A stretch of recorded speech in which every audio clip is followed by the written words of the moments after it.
Huh? That's the reflection of the sun. So, ano yan kung ni taas ka siya akong gigunting. So, gipalit ni sa akong bana sa gi-order niya sa Amazon para sa akong garden. So, akong gikat og ginagmay para sa akong watermelon. So, akong pusto ng watermelon kay para di madaot kay naay duha ka watermelon na daot ng iyang sa may tumoy. I mean sa ubos di ay may action og ka-block. So ako ni siya ikat para maputos na ko ang watermelon. So ano siya?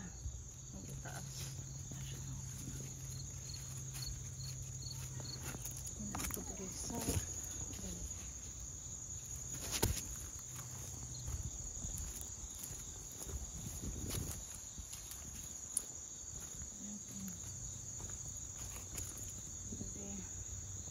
See damage. Kailan siya maputos dayon siya kay damage, sayang. This one. See.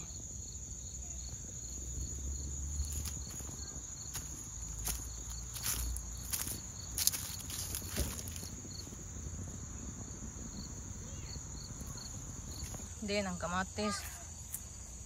Wala na dyan ko mabutangan na ani. Kaya daghana kayo ko na freezer. Kaning, yung ana. Wala na. Daghang kayo. Oh. Sayang. Sige siya, pamunga. Non-stop. Namupupug ko ani atong naging atlaw. Daghana po. Ayun akong sili.